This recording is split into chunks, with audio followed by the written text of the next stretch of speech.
উইকেটের পেছনে দাঁড়িয়ে দাঁড়িয়ে দলের হার দেখলেন রিজওয়ান।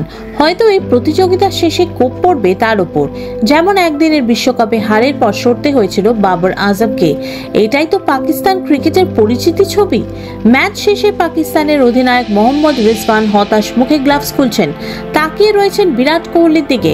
রানে না থাকা ব্যাটে তাদের বিরুদ্ধে প্রায় একাই ম্যাচ জিতিয়ে দিলেন। উইকেটের পেছন থেকে দাঁড়িয়ে দাঁড়িয়ে দেখলেন রিজওয়ান, হয়তো এই প্রতিযোগিতার শেষে কোপ পড়বে তার উপর, যেমন একদিনের বিশ্বকাপে হারের পর সরতে হয়েছিল বাবর আজমকে। ইমরান খানের নেতৃত্বে 1992 সালে বিশ্বকাপ জিতেছিল পাকিস্তান, 2009 সালে জিতেছিল টি-20 বিশ্বকাপ, 2017 সালে জিতেছিল চ্যাম্পিয়ন্স ট্রফি। সব ধরনের আইসিসি ট্রফি রয়েছে পাকিস্তান ক্রিকেট বোর্ডের সদর দফতরে, কিন্তু এখানকার পাকিস্তান দল কি আদৌ চ্যাম্পিয়ন হওয়ার মানসিকতা নিয়ে খেলে? ম্যাচ শেষে রিজওয়ান বলে, আমরা টস জিতলেও সেটা সুবিধা নিতে পারি না, ওদের বোলাররা খুব ভালো বল করে। আমি আর সাউথ শাকিল চেষ্টা করছিলাম শেষ পর্যন্ত ব্যাট করার, কিন্তু খারাপ শট নির্বাচন আমাদের শেষ করে দিল, আমাদের চাপে ফেলে দিল ওরা।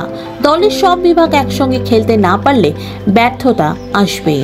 আমরা চেষ্টা করেছিলাম কিন্তু পারলাম না, আমাদের ফিল্ডিং এর উন্নতি করতে হবে। অনেক ভুল করেছি আমরা এই ম্যাচে। পাকিস্তান দলের মধ্যে নানা ধরনের গন্ডগোল রয়েছে। চ্যাম্পিয়ন্স ট্রফির জন্য 3 বার দল বাছা হয়েছিল তাদের।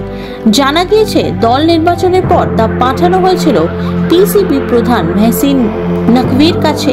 তিনি সেই তালিকা নির্বাচকদের কাছে ফেরত পাঠিয়ে কড়া বার্তা দিয়ে বলেছিলেন, সেরা দলই যেন বেছে নেওয়া হয়।